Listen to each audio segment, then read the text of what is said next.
Wild Soul Gathering production. I'm Dr. Sandra Marie. Pour yourself a really tall glass of spiritual curiosity and join me for the Happy Hour for the Spiritually Curious podcast.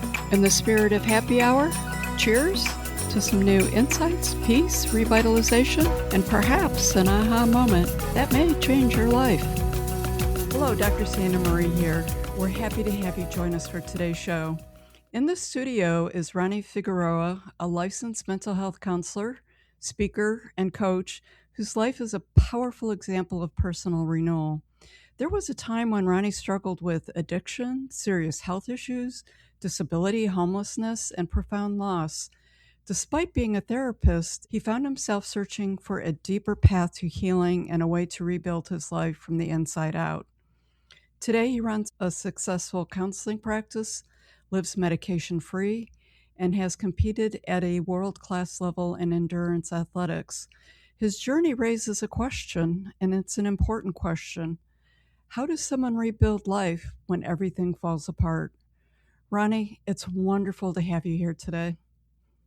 Thank you. And again, Sandra, I'm really honored. Thank you so much.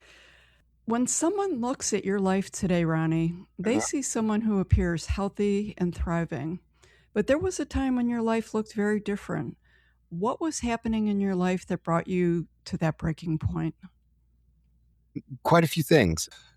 Growing up in a stressful environment as a child of the city I lived in, also the arguments with the family members and all that, and all the kind of stressors that would go on with that. The alcoholism in the family, the drug abuse kind of things that were going on. And I grew up in that kind of environment. And I was always kind of a kid who wanted to do more, to have more, to give more. And these things kind of confused me. Why are people fighting? Why do they drink so much and argue and all these kind of things? Why can't we just get along? And so growing up in that environment, it had me confused. And in that confusion, that's where addiction can really come in. One part of you is saying, no, it shouldn't be this way, and I should feel better. And the other part is saying, no, you shouldn't feel better. You should feel this way. And that conflict can cause a person to need to do something to fill in that confusion or that hole in our hearts, basically. So I turned to alcohol at a very young age, about 12 or so. My father was a bootlegger. He would bootleg alcohol from the South, and me and my friends would steal it. We would replace it in these mason jars with water. We got so slick at it that after a while, it was almost just water.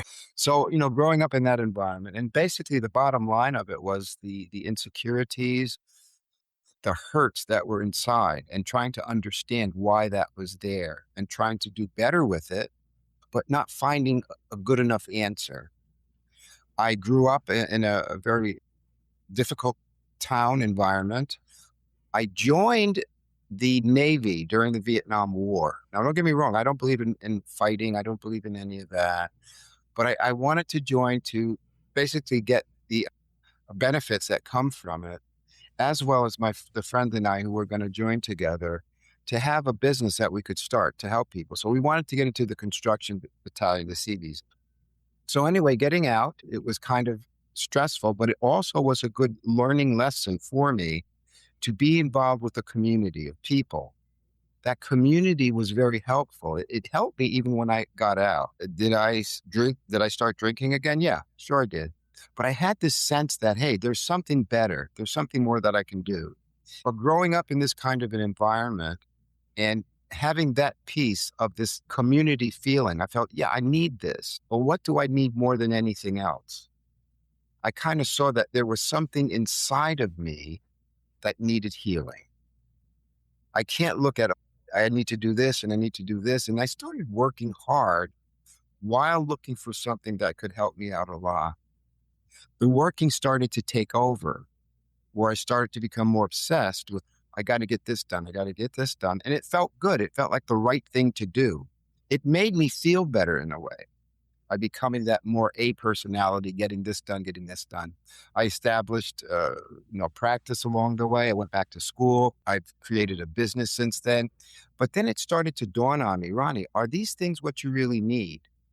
Because I started looking at my life and going, I'm accomplishing these things, but I really don't feel right. I really don't feel good. There's something missing here. What is it?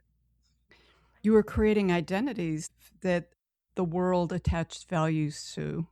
So you attached value to those identities with what you were accomplishing in your work life. Attaching it to the identity and even more so wanting to fit in so that I would be accepted by people. The environment situation so much, I can do this, I can get this done. But I want people to love me. I want people to like me, because I was a very shy young kid. That's where the alcohol helps. It helps a lot of adults that way too, because it can make you feel invulnerable after a while.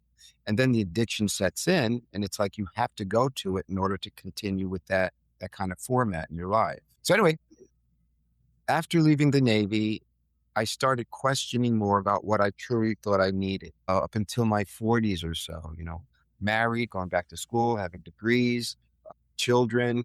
I have a family now. All this should be better. Why isn't anything changing? Why am I still feeling this like missing of something? And I didn't know. And I kept questioning. And then I started to get more involved with, I guess, what you would call alternative help or holistic help, Mhm. getting involved with various other kinds of things, becoming a Reiki practitioner, for example, becoming a hypnotherapist, studying EMDR, studying EFT, the tapping methods and all those kind of things. And just researching what some of the success rates are with it. Like EMDR is very successful these days. Right. So and I still use it. I incorporated it into my practice. But I was like doing some of these things a little bit, and then I would stop for some reason. And I would go, why am I stopping? This stuff was helping me. Now I need a drink. Now I need to go do some more work.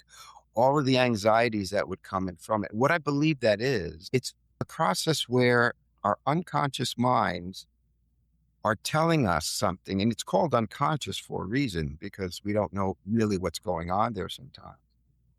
And it is trying to keep us in a trap or in a prison of what we've been doing all our lives. I've read it somewhere where a person says the unconscious mind would rather see us die than change. So that's where I think it's really important. And I started to see, hey, I have to look inside myself to see what's going on and to heal. The practices, the techniques, all those things were helping. But I was looking more on the outside of those things to be the answer. And do we need those? Yes, we need all of that, depending on what an individual might need. You shared a lot about how this started with your early childhood and your early years of adulthood and what that was looking like. But you were working as a therapist when many of the struggles really started to come to a head. Yes. What did you understand intellectually that you weren't able to live personally? I was understanding that there was something wrong with me more and more. Okay. I needed help. And what was good, I started to look for help more often. What do you feel people most often misunderstand about addiction and self destructive behavior looking back at things now, Ronnie? The thing I think people mostly misunderstand is the idea that we as a society are in need, that we as a society are suffering. And I don't think people realize it that much, Uh, especially in westernized societies. Not that I want people to suffer, but we are in this almost protective bubble. These days, more and more people are waking up more, and massively yes. more so, because of fears, because of the confusion. And in essence, that might be a good thing. Again, I don't want people to suffer or anything like that. But it's us being blinded to what's really going on, if that makes sense. Okay. Because addictions and a lot of self destructive behavior can just feel so isolating, as you talked about earlier, the wanting to belong. And sometimes someone might feel like they're just so different that it's unique to them, Mhm. being unaware that it's bigger, there's a community with it. Do you think that the need for community is why self help programs like AA and Narcotics Anonymous have been so successful? I think that's secondary, actually. Okay. Yeah. Yeah. I think the primary part is the person, again, taking the risk to trust something within themselves, to eventually stand up there and go, Hi, my name is Ronnie. I'm an alcoholic. Hi, Ronnie. How they didn't kill me. Okay. Yeah, because that's kind of the initial thing that I think people need. Community is important to have. It's essential to cause that to happen, but it still comes out because there's many, many groups, many religions, many philosophies that people get together and they do wonderful things. But I just want people to expand a little bit more, especially if you're talking about an addiction, because we all are addicted to something, I think to some degree. I would agree. So I believe also that there's a universal connection that we all need to come to, right? Whether you have alcoholism, whether you have other diseases, whether you have physical or emotional issues going on in your life. I guess I'll stick to alcoholism for right now anyway, because the idea of a person introducing, let's say, alcohol or drugs, that becomes more than a crutch. It becomes such an intricate part of their lives without even realizing it. It becomes a friend. It becomes a thing that I can truly rely on more than anything sometimes. Some people get so involved in it more than anything else. Are they realizing it that way consciously? No. Some may, but most, it's just so deeply enrooted into that part of their unconscious that becomes more and more buried that they don't see it. And again, to me, that's a key part of being aware of what's going on and people learning how to be aware of what they truly need. It's going to be more difficult for a person who's reliant on drugs or who's reliant on alcohol, but it's pretty much the similar process of, again, learning to see who you are inside and then healing from the inside out, going to those places that hurt, going to those places that you might have hid from. And in our society, it's really harder for men, to be honest with you, because, the men have to be, I can't really show my emotions. I really can't be that, sensitive to things.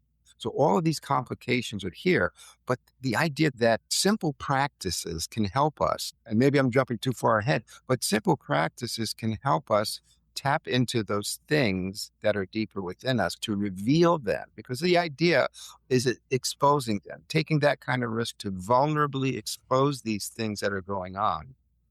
And by doing that, and with the other helps of therapy or groups, AA, NA, whatever, it incorporates it and it makes it easier. And I believe it would help more readily for people to heal than even with all the groups right now. Quite honestly, the relapse rates are way too high, way too high.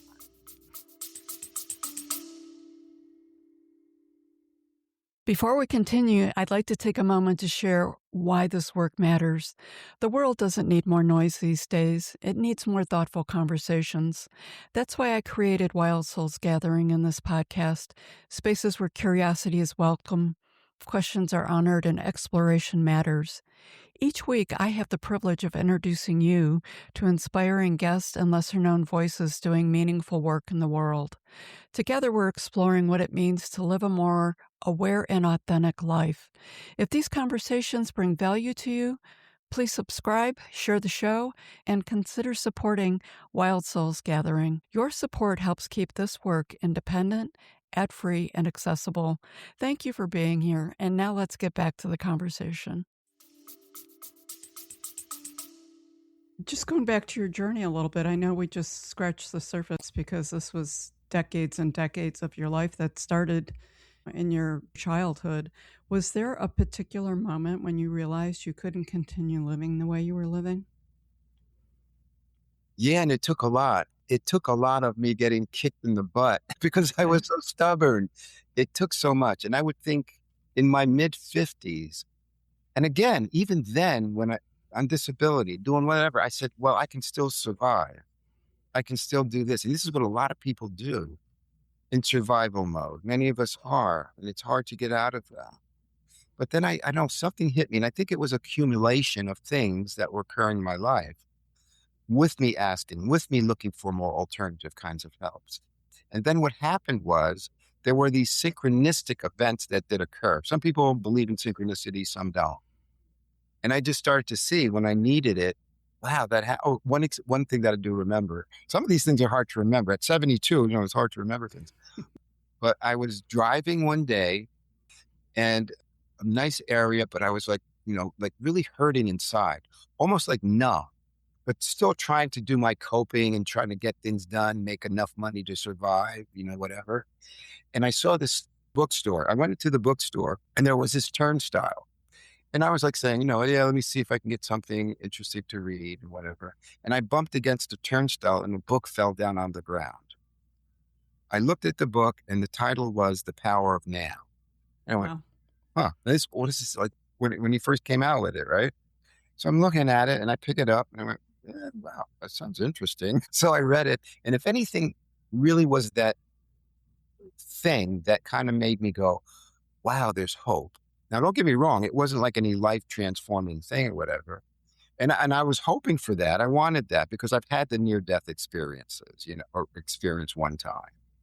And I've had all these things going on and I tried the Reiki and I tried all this. This was something that made me go, wow, maybe there's something to this.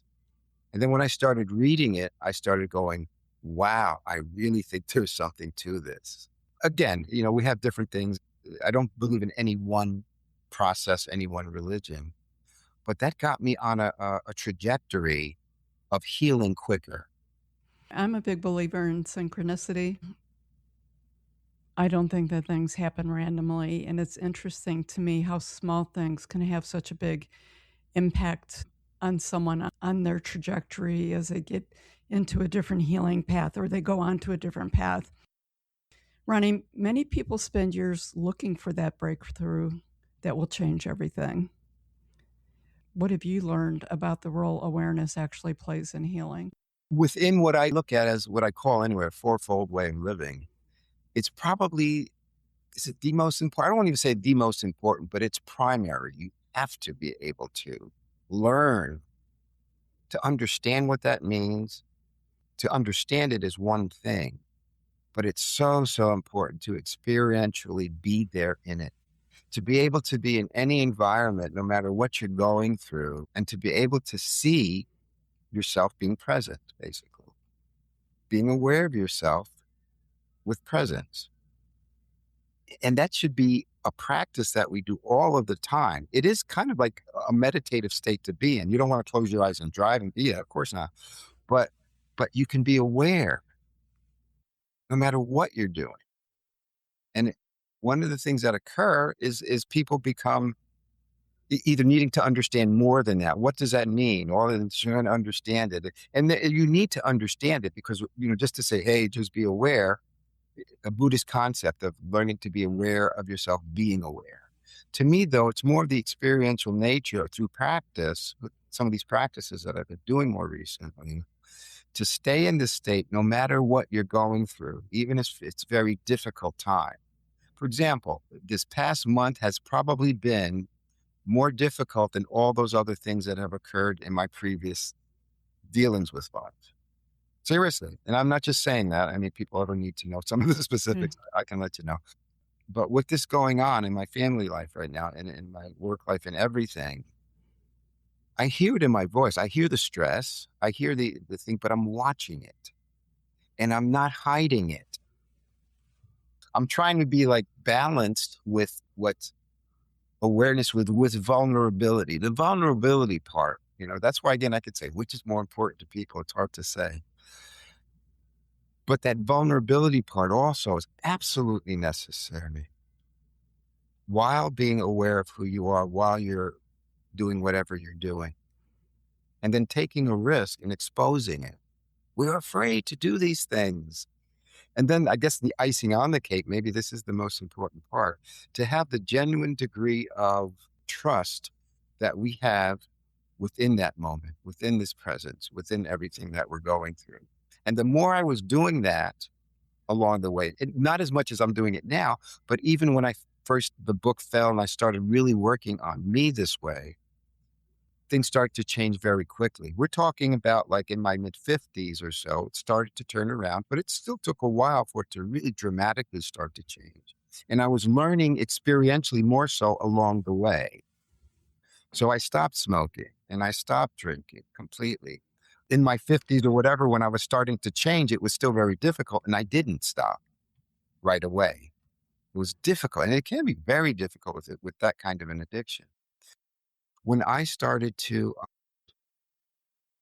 change, evolve, these things started to be easier to get out of. The cigarette smoking stopped. And I was like, wow, I don't want it any.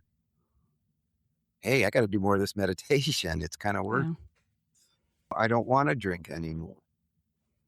Well, I really can see the importance and the value of awareness.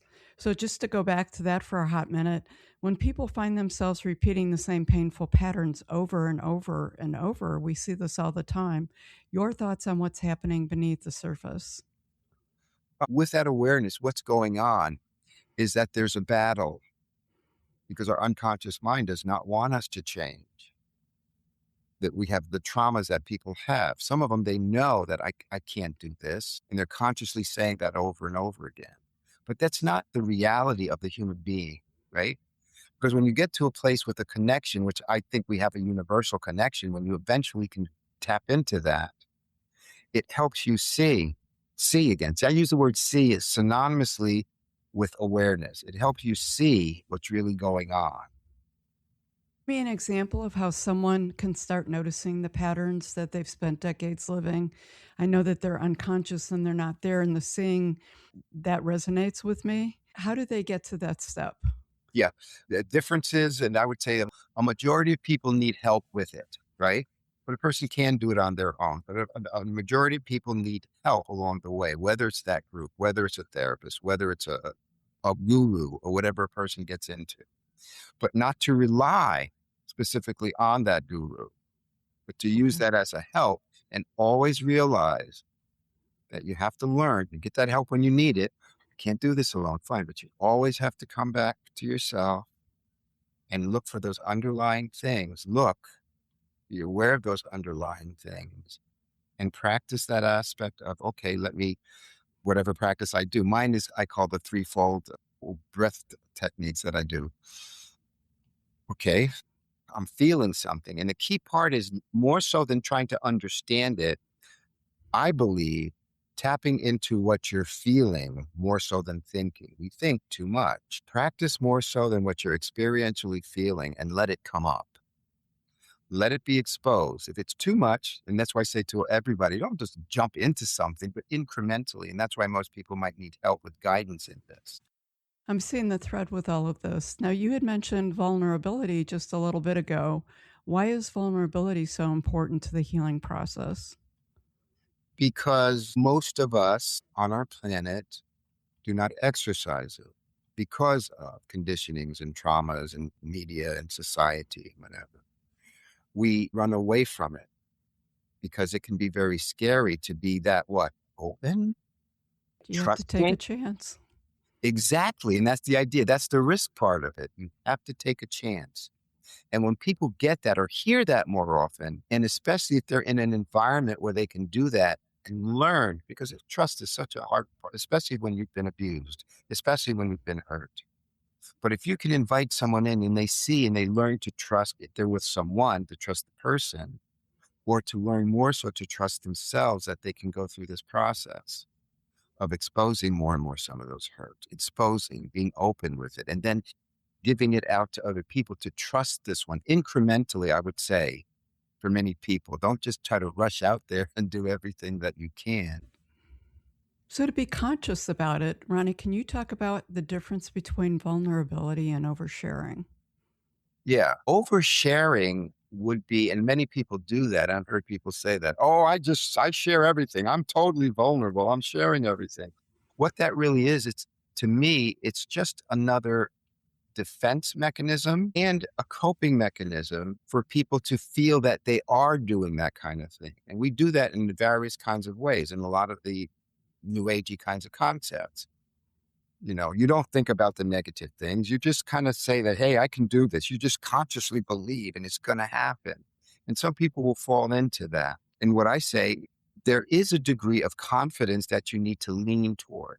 That idea of awareness of you, I say more specifically, awareness of the self inside the body. Even if in the beginning you're practically doing it over and over again, it will become experiential. It's even if I'm using my hand, I'm in my body this way. But to me, it's an experiential thing that develops over a period of time. The vulnerability becomes a part of that because you're willing to expose more and more. And then what's really important, and this is where the scientific method comes into play, you need to see results. Mm. Person needs to see results. And if they take these risks and if they take these steps, I believe everyone will start to see results over a shorter period of time by learning what vulnerability really is. Just to get into vulnerability itself, we don't have time because there's like been processes and years of studies that have said, the various things, because you also need a boundary. That's one of the key things too. Oh yeah, I'm going to say, no. You need to learn what that truly is and have a boundary. One of the people that I respect very, very much so, and I'll be a name dropper in this essence, is Brene Brown. Oh She my God, I love her. she's incredible, done such extensive studies Research. and Yeah. research on vulnerability. So if people want to get more specifics about it, look into some of the things she's done. You mentioned or alluded to this a couple of times, especially being a man. Many people really work hard to appear strong, while inside they're truly just falling apart and struggling. What would you say to them? I would say don't try to do anything dramatically with that, but make an effort to realize that you need help. See, that's one of the things. If you're really in this way, I don't need help. I'm fine. I'm fine. And then people live that way all their lives and they will develop some kind of emotional issue or physical issues because you're holding all this stuff inside. Look at our society right now. Look how many ill people there are by living that way. Absolutely. And in your work, you describe awareness in the body, and the heart centered breathing is foundational to your healing. Yeah. How did you actually discover that connection? Well, I look at it like this, and I've seen this for years and years and years, but I guess I'm trying to condense it more so because I'm lazy. I want things to happen quickly and soon. Because I look at it this way, there's a lot of people who are my age now who've never been involved with this, but then they start. Do they have to wait 10 years to heal? Some of them in the 80s or 90s aren't going to have 10 years to heal. So it's not a thing where you have to have that. Anybody can heal in a relatively short period of time. What happens physiologically when people move out of reaction and into awareness? How does that look in the body? How did it feel for you? It got to a place where I became more and more aware cognitively and just internally that I needed to realize that I'm comprised of, and I believe it now, I believed it many, many years. I guess that's what I wanted to say, that we are all comprised of a body, a mind, and something else. You call it whatever you want, but it is something Yes. real. It's so real. And the more you experience these new practices, it becomes so real that nothing can shake you. Now, again, I don't believe in any one specific religion. If other people are, that's fine. But I say it all needs to be something that you need, but you need not to say it is everything. It is a part of what we are. Individually, we have to see that we are, as the Bible would say, God-like, or that kind of thing, spiritual beings, psychology-wise, self-actualized human beings, and learning to have that balance as soon as you can. That's why I say it that way, but without like, oh, I have to have it like right now. No, you have to have all of these ideas of patience, whatever. But all I'm saying is it can happen in a relatively short period of time for anyone. If it happens to someone like me who's this thick-headed and taking this long, it can happen for anyone. Oh, I truly believe. I absolutely believe it's possible. You mentioned earlier the importance of developing a practice, simple daily practice. Are you able to walk listeners through a simple awareness practice that they could begin using today? I'd love to. Okay. Some of us get kidding me around like this too, because I'll go, okay, now everybody close your eyes. But not if you're driving. Unless you're driving. or skiing. Okay, I'm on United flight. Wait a minute, I got to do this practice. No, you don't want to do that. Oh, if you can be in a comfortable place wherever you are right now, and you can close your eyes or not. And what I would suggest for everybody is, for right now anyway, and maybe even the future, you might want to do it a little bit more so, because I believe it's very important to learn for us to do this more individually with what our voice is saying, more so than what someone else might be saying. Are there specific practices that you might need to do in the beginning? Yes, but you need to develop your own voice within this. Any practice, I think. But for mine, what I'm calling the threefold practice, there's three parts of it. The key part again is being aware as best you can of you being in your body. Doesn't have to feel good. You just say, okay, I'm thinking too much. This is okay. Just be aware of you thinking too much. I'm really depressed. Okay, just be aware of you being depressed. I'm too anxious. I'm overwhelmed. Okay, try to be aware of being overwhelmed. It's better if you can close your eyes in it, but if you can't, slightly keep them open. Whatever you feel like doing. It's not about getting into some super woo-woo meditative state. It's just you being genuine with where you are right now. So you can close your eyes, take a breath, in at your own pace, and just release. We're just going to do this. We're going to build up on top of it. Do one more. Do one as you do 3 times. That's all. Another breath in and just release. Whatever you're feeling, don't try to make it better or worse. Just you're being aware. It's a key part of it. And it'll help teach you how to be more and more aware. One more. Breathing at your own pace and then releasing. Okay. Now, we're going to get in more of the specifics of it. Remember these 3 things, with awareness being the most important part of it. 1 is going to be the breathing in. But what you're going to do as you're breathing in, you're going to bring it to your heart centered, if you will, or awareness area, or even just your physical heart. Whatever makes you feel that you're bringing it to a place that you can really believe who you are as much as you can. Some people are so overwhelmed, they don't know what's going on. Just breathe it to where you can see yourself. You know, everybody has a spark of something. You want to bring it there. And then with an out breath, you want to release it. So I'll demonstrate it first, and then you follow along as best you can. Number 1, the breathing in. I'm bringing it to my heart. Heart. 3, release it. And again, above it all, it's that awareness practice of you and your body again. One more time, I'll do it. You can do it with me at your own pace. You don't have to follow mine unless you feel you need to right now. It's again, number 1, in breath. Number 2, bringing it to your heart area, your soul area, your belief area, whatever you want to call it. Number 3, release. Now, however you can get this, just do it on your own with that 3 practices. I'm going to do it with you. I'll do it at my pace, but you do it on your own. Trying to remember. It may have to take a little time to remember, just a little time, but there's only 3 parts basically. Awareness, most important. 1, in, bring to the heart. 2, 3, release. 1, 2, 3. Ready? Go for it.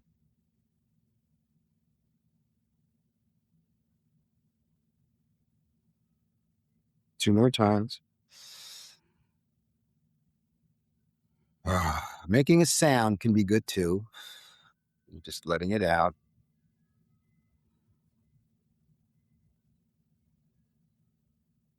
Just sit in that for a minute and see what's resonating in your body. Some people feel an immediate sense of just this peace, or some people feel chill. Some people might feel this energy permeating in you. Whatever you are feeling, just allow it to happen. And if you're not feeling anything, that's okay too. But I can almost I would want to say guarantee anybody, if you continue to do this, it will be so, so helpful. The behavioral aspect of it, by practicing something over and over again, especially the simple ones, retain better in our brain over and over again. So that kind of thing can be very helpful in that kind of simple practice. I hope everybody. Thank you for that. That was really special. That'll make a big difference for many people. I'm just sort of curious, Ronnie, do you feel the body can play a role in healing emotional wounds? Yes, very much so, because as I said before, we are 3 parts, but it's one thing: body, mind, and energy, soul, spirit. And all those things need to be incorporated, to not try to separate them so much, but to bring them into more and more seeing and understanding that they're one. It's hard to conceptualize it intellectually, but when you're experientially living it more, you just know, oh yeah, body here. Not, I got to look good and it's all this so much. Don't get me wrong. It's okay to look good. It's fine. Okay to have money. But the idea is that you have to learn to incorporate all of this into the most important part, what you have. your body, your mind, and this energy. You bring them together and you learn to practice. And the more you do that, even if it's more cognitively practicing, it becomes more and more experiential. And what you'll see, and I believe this so strongly, the more you do this and start getting it more and more, you'll see parallel, like almost what I call acts of synchronicity / miracles. That's perfect. I do want to revisit another part of the conversation because I think it's just that important. You've talked about how you rebuilt your life in your 50s and 60s. And there's a lot of people in their 50s, 60s, 70s, 80s that are ready to make changes. What do you say to people who believe it's too late for them, like they've missed the boat?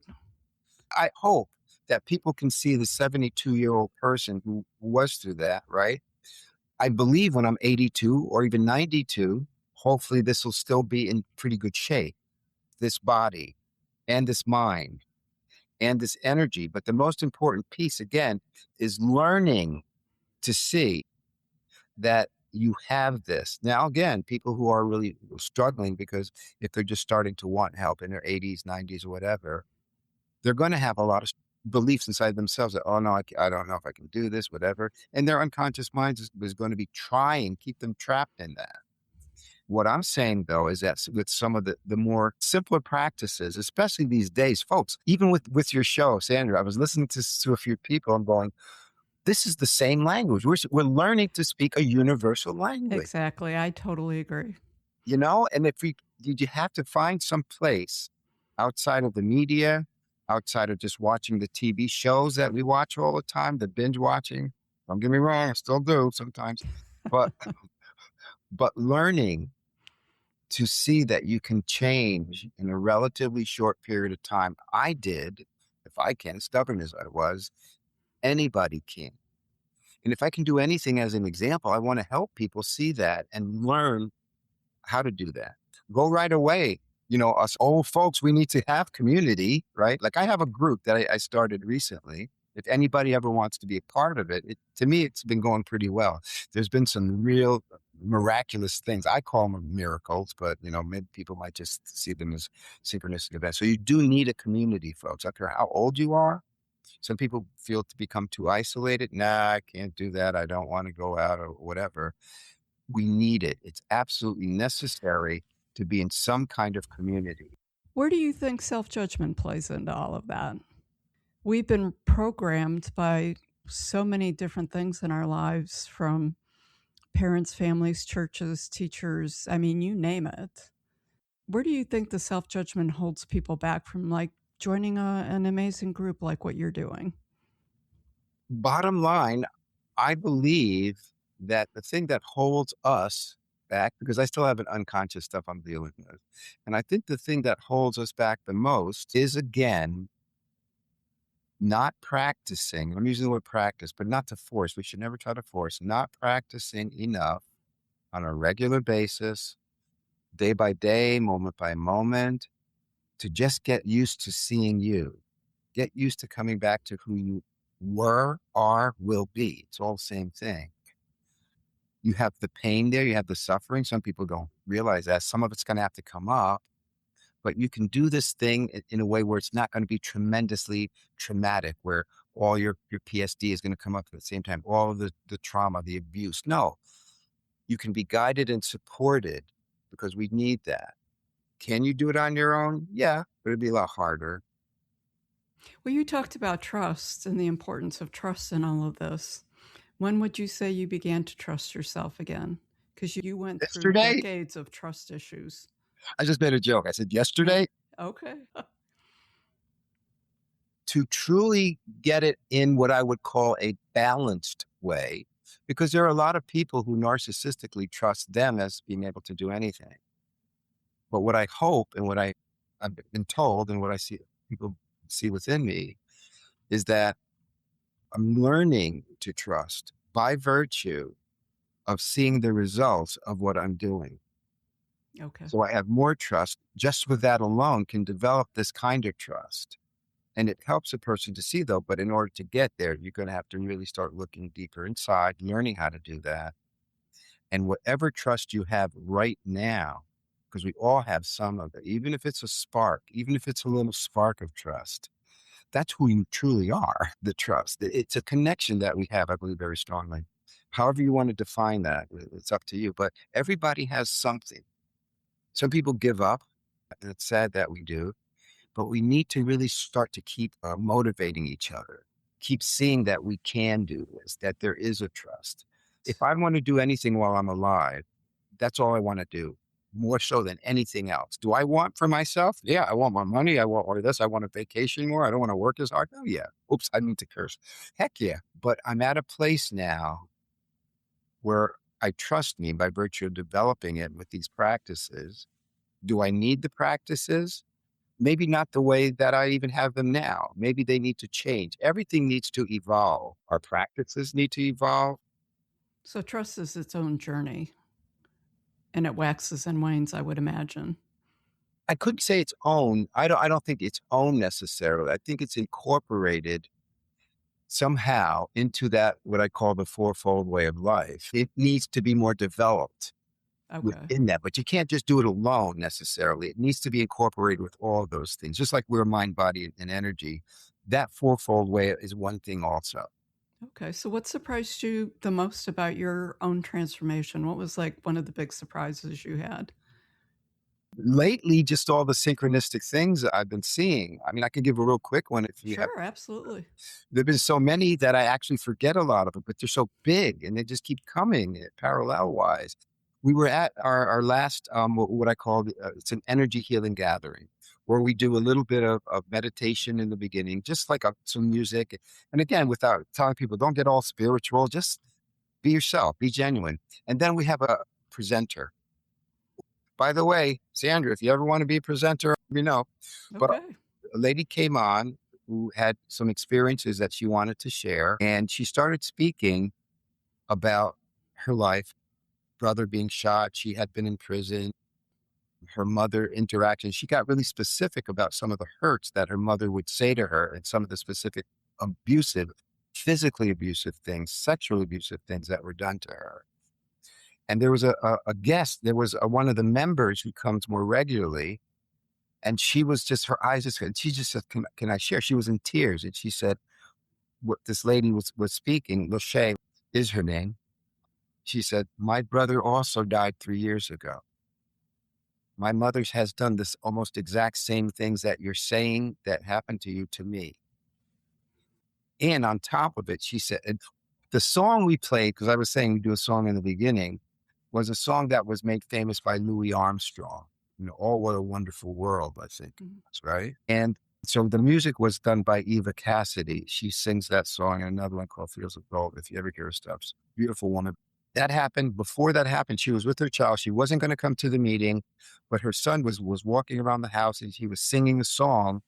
And the song he was singing was a song called It's a Wonderful World. And he was going, you don't know that song by Louis Armstrong? And she's going, well, yeah, but why are you singing it? He goes, because I like the song, because I just heard this song. And then she remembered that her brother who passed away 3 years ago, he was called World. What a Wonderful World. And then she came to the meeting, and then with Lachey saying these things, all of those things cannot be coincidence. No. And everybody in the meeting went, wow. Yeah, that is a wow for sure. That's a great example. Thank you for sharing that. So for you, Ronnie, what does thriving mean to you today compared to what it meant to you 30 years ago? Today, and I guess this is where the trust part is important. Maybe it is the most important part. I don't know. For me right now, it's like always coming back and being here. No. And when I bring myself back here in the midst of everything that you have to get doing, I try to stay here even then. More difficult, of course. And I hope people understand what I'm saying here. There, the environmental struggles that we go through, all the different things we have to do on a daily basis, all the different things that we're feeling inside. Bringing ourselves back here, bringing myself back here. I don't know, that is the answer. It's trust. I can't help but trust it more the more I can stay here. So the practice is so important. The experiential nature is much more important than just practicing. Once you're really here, I trust something. I hope the words that are coming out, and that hope is that word, that are coming from me are coming from a place, because I'm not really sure if all this is going so well, but I'm trusting this voice is vulnerable and it's working to help other people. I'm curious about after listening to everything that you have shared with us, your thoughts on what people are truly searching for beneath all the self-help books, the programs, and all the healing modalities. What is it people really want? They want a connection. They may not even know it, and maybe it's just too arbitrary to say it this way. But we want this connection that we've been lacking, that I think the universe, if you will, or this energy has wanted us all to collectively come to. And it's hard if you don't know it for sure that that's the answer, but that is, I think, we all collectively want to do that. We all collectively, deep down inside, want to be one, want to be a family, want to be loved, want to be this and that as a community. The way the world is these days, it's very difficult for most people. We need to be like starlings, like those birds. You know, sometimes I've looked at the sky and there's like hundreds of these things. They blacken the sky so much. They're going and they're just going together, and they never bang into each other or fight each other. Hey, you hit me, how dare you? And then they fall down and fight. They're beautiful to watch. They're very mesmerizing. We need to learn, I think, to get back to that, to see how real it is. And again, however you want to understand that, it doesn't have to be like a God or spirit or whatever. Psychologists, again, call it, being self-actualized. And however you want to perceive it, once you're there, truly there, you're not going to be able to help but want to reach out to others. You're not going to be able to help but want to be more of a collective. You'll take more risks that way. You'll try to learn how to be more vulnerable. You'll put yourself out there. And it happens more and more organically the more you can get to these places. I hope that is answering the question. Absolutely. Thank you for that. Ronnie, for people interested in your work, how do they connect with you and what would that look like? Well, I'm doing the media thing, even though I don't like it. Oops, I shouldn't say that, right? I have a YouTube channel. People can get to that. Ronnie Figueroa, RONNIE, FIGUEROA, my YouTube channel. I never use the Instagram or Facebook that much, but I do have me on there. My website, maybe that would be easier to get in touch with me, my email address. My website is www.ronniefigueroa.com. And my website is THEHI31111 at gmail.com. That's 4 ones.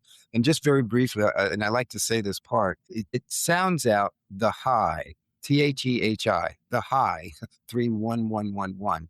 And it's that way because I had a group that I started called the Holistic Energy Healing Institute, which also spells that out. And the 3 is a magic number to me, body, mind, energy. And I have 4 children. So again, it's the high 31111 at gmail.com. Very nice. I love that. I have one last question for you as we're winding down our conversation. What is the most important thing that we didn't talk about today? The only thing, again, that I'm hoping is that for the masses, that they get that we're not talking just about this spiritual group or the people who got it together. I'm hoping that everyone, anyone, can get something out of this. Beautiful. Ronnie, thank you for joining me on the show and for sharing your story, your insights and wisdom that you've gained through your journey of renewal. For everyone listening, I hope today's conversation encourages you to trust that change is possible, no matter where you're starting from. To learn more about Happy Hour for the Spiritually Curious podcast and the work we're doing at Wild Soul Gatherings, you can go to our website, wildsoulsgathering.com. Thank you for joining us. Until next time, thanks again, Ronnie. Thank you so much. Thank you for joining me for this episode of Happy Hour for the Spiritually Curious podcast. If you enjoyed today's conversation, please subscribe to the podcast and follow us on YouTube. And if you'd like to explore these topics more deeply, visit wildsoulsgathering.com, where you'll find free resources and guided practices designed to support your own journey of curiosity, healing, and personal growth. This is Dr. Sandra Marie, sending each of you peace and love.